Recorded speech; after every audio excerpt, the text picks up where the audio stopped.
हमारा यही है जो जैसे हमने शुरुआत की थी कार्यकर्ताओं सम्मेलन से, उनसे बातचीत करके, और आज उनका सभी का हम धन्यवाद कर रहे हैं। ये पहला चरण है, इसके बाद हम दौरे भी शुरू करेंगे और जगह जगह जाना होगा। धन्यवाद करना स्वाभाविक है, लोगों का जो इतना प्यार, इतना समर्थन मिला, इतना सहयोग मिला, जिसके कारण रिकॉर्ड मतों से हम जीते हैं। और सबका मैं धन्यवाद करती हूँ, मीडिया का भी धन्यवाद करती हूँ, लोगों का, कार्यकर्ताओं का, सबका मैं धन्यवाद करती हूँ।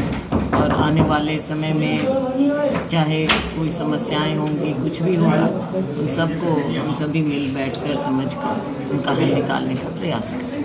बहन जी, लोकसभा चुनाव के बाद हरियाणा में एक बैठक हुई सांसदों की, 5 कांग्रेस 5 जीते हैं, लेकिन 4 ही थे, आप नहीं थे वहाँ पर। हाँ, मैंने क्या मतलब ये मैसेज, नेगेटिव मैसेज मैं नहीं पहुँच पाई। हरियाणा में नेगेटिव मैसेज है, नेगेटिव हो पॉजिटिव हो, मैं नहीं पहुँच।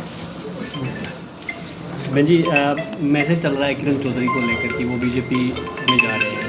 मुझे लगता है ये ऐसे ही फैलाई जा रही है बात। राज्यसभा का भी चल रहा है कि राज्यसभा में भेजेंगे, और पता नहीं क्या क्या चलता है इसमें, तो मीडिया, सोशल मीडिया में क्या 26 जून को हरियाणा की विधानसभा को लेकर की बैठक है, राम खड़गे साहब मिलेंगे दिल्ली में।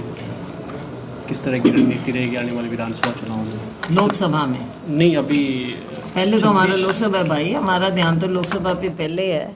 26 जून को हरियाणा विधानसभा को लेकर बैठक होनी है। वो ठीक है, वो तो होगी, वो तो पार्टी की बात है, वो भी होगी, उस सारी बातों का होगा, विश्लेषण भी किया जाएगा पार्टी के अंदर, सभी चीज़ों को, सभी बातों पे आपस में डिस्कशन होगा। फिलहाल अभी 24 तारीख से लोकसभा का सत्र शुरू हो रहा है, उसमें पहले शपथ होती है सबकी, स्पीकर का होता है, और दूसरी बिजनेस होगी, राष्ट्रपति का अभिभाषण होगा, ये होगा। इसके बाद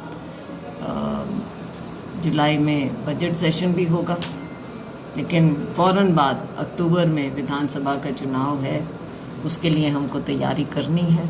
तो जहां अपने 9 हल्के तो देखने ही हैं, इसके अलावा भी आप जानते हैं, पहले मैं अम्बाला से सांसद रही, हिसार मेरा गृह है, और इसके अलावा पूरा हरियाणा मेरा गृह है। तो सब जगह पार्टी को मजबूत करने के लिए हमको मेहनत करनी है, काम करना है, ताकि आगे सरकार बने। किरण जी ने ये भी कहा था कि सबसे लायक अगर कोई मुख्यमंत्री बनने के तो वो शैलजा जी है। ये उनका अपना ओपिनियन है, मैं उनका धन्यवाद करती हूँ। एक सवाल इलाहाबाद को लेकर भी, आपके सामने 3 धुरंधर है बेनीवाल, तो टिकट बंटवारे में किस तरह से? टिकट बंटवारा जब होगा, देखो अपना अपना दावा सभी पेश करते हैं और करना चाहिए, लेकिन उस समय जो फैसला होगा, नीचे ज़मीन से भी रिपोर्ट ली जाएंगी, पार्टी देखेगी, कई पहलू देखते हुए उस समय फैसला होगा। लोकसभा में जिस प्रकार जनता ने उलटफेर किया है, तो इसका विधानसभा पर कितना असर पड़ेगा? किस चीज़ का जो उलटफेर हुआ है, जो भाजपा पिछली बार 10 सीटें थी, इस बार कुछ नहीं, ये तो प्रोपगंडा रहा इनका, भाजपा का 400, 370, इनको भी शायद कहीं ना कहीं मालूम होगा कि क्या होने जा रहा है। आखिर में तो बिल्कुल बौखला गए थे ये, चाहे माननीय प्रधानमंत्री जी हों, चाहे इनके दूसरे नेता हों, तरह तरह की बातें सामने आने लगी, तो इनको शायद आईना नज़र आने लगा है। लेकिन ये भी सच्चाई है कि दूसरे तीसरे चरण के बाद फ़र्क नज़र आने लग गया था। फिर भी इन्होंने मीडिया कंट्रोल किया, सेंट्रल जो मुख्य मेन स्ट्रीम मीडिया है, और एग्ज़िट पोल में भी झूठ थोपने की कोशिश की गई, लेकिन एग्ज़िट पोल भी सारे गलत साबित हुए। जब जनता, देखो लोकतंत्र में हम हमेशा कहते थे कि जनता जो कहे वही होना चाहिए, जनता जिसको चाहे वही आगे आना चाहिए, लेकिन ये लोग लोकतंत्र में विश्वास नहीं रखते, तभी इनको, चाहे सरकार इनकी बन गई है, लेकिन नैतिकता के आधार पर ये हारे हैं। खुद भाजपा की सीट कहाँ 370, कहाँ 240 आ गए हैं, तो ये तो असलियत सामने दिख गई ना, आईना दिखा दिया जनता ने। हरियाणा का विधानसभा चुनाव किस तरह से लड़ा जाएगा? कोई प्लान बना हो? कोई जो प्लानिंग है, प्लानिंग बन रही है, हम सभी लोग ज़मीन पर लोगों के बीच में जाएंगे और पार्टी की बात रखेंगे। टिकटों के बंटवारे में मेरिट होगा या फिर हिस्सेदारी होगी सभी नेताओं? देखो, मेरिट नंबर 1 होनी चाहिए, आगे देखेंगे, मैं मेरा की राजनीति ना चले और मेरिट आए आगे। मेरिट के आधार पर बढ़ती है तो कांग्रेस सत्ता में आ सकती है? तो पहले भी कहा, लोकसभा में भी मैंने कहा, अगर मेरिट के आधार पर बढ़ती टिकटें तो हम 10 की 10 सीट भी जीत सकते थे। तो रहा भिवानी की मैंने बात की आपसे, इवन हिसार में अगर आप हम दे देते चंद्रमोहन जी को तो लाखों में जीतते, अभी भी जीते हैं आप, मतलब अच्छी बात है। लेकिन भिवानी में हम सीट क्यों आ रहे? वे श्रुति को देते हो लाखों में जीतती। गुड़गांव में अगर हम कैप्टन अजय को दे देते, अहिरवाल है, तो हम बिल्कुल जीतते। करनाल में तो ऐसे लगता है कि आपने दे ही दी सीट सीएम और पूर्व सीएम की, तो सीट ऐसे लगता है कि जैसे हमने पहले ही कंसीड कर दी। तो ये चीज़ें तो हैं ना कुछ। अब आप देखो कि सोनीपत में, अब अम्बाला में मैं तो हारी थी पिछली बार, हारी थी, बहुत ज़्यादा से हारी थी, हम सभी हारे थे लाखों में। लेकिन अब की बार हम अम्बाला जिता के लाए हैं, अच्छे बहुमत से जिता के लाए हैं। सोनीपत तो आप मुश्किल से 20-22 हज़ार से जीते हो, क्यों? ये फैक्ट्स रखे गए हैं हाईकमान के सामने। मैं तो कह रही हूँ सब जगह, मैं गलत थोड़े। ये सिर्फ मीडिया प्लेटफॉर्म पे ही है या फिर मीडिया हाईकमान? प्लेटफॉर्म तो देखो लास्ट प्लेटफॉर्म होता है पार्टी हाईकमान में हर जगह। जो सच्चाई है वो सच्चाई है। क्या लगता है, गौर किया जाएगा इस पे? उम्मीद क्या है? देखो ये तो सबको गौर करना पड़ेगा, हमको भी सबको गौर करना पड़ेगा। आगे हमको सरकार बनानी है तो इन बातों पे ध्यान देना पड़ेगा।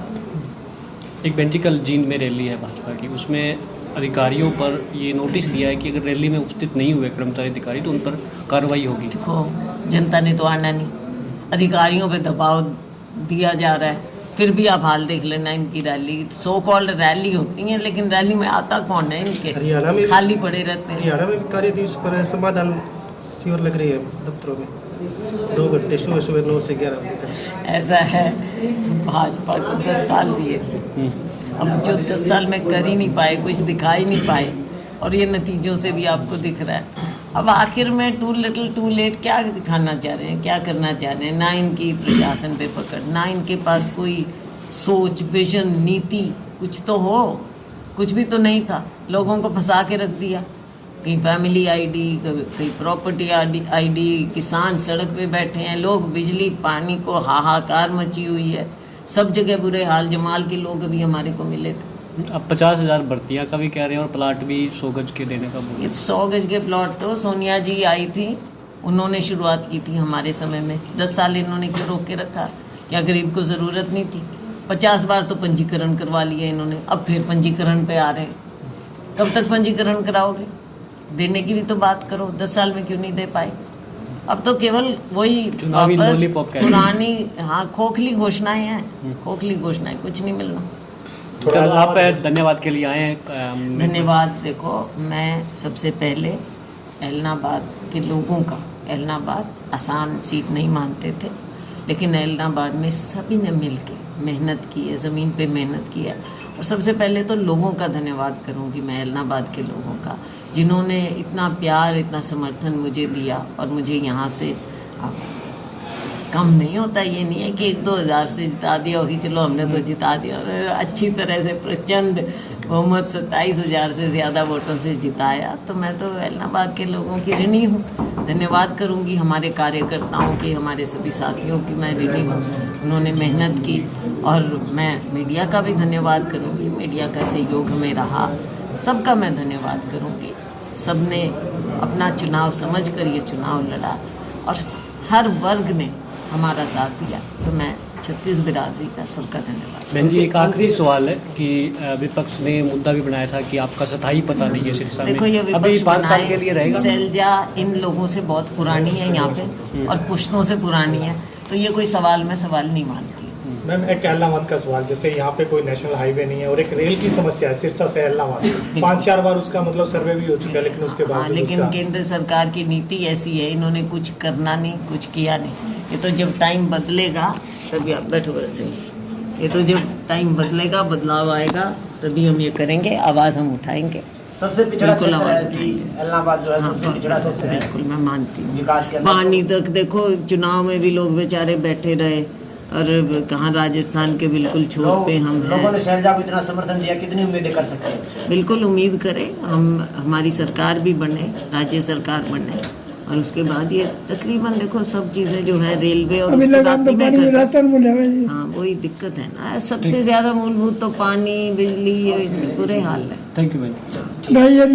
करेंगे भाई काम, ये कोई घोषणाओं की बात नहीं है, जहाँ जो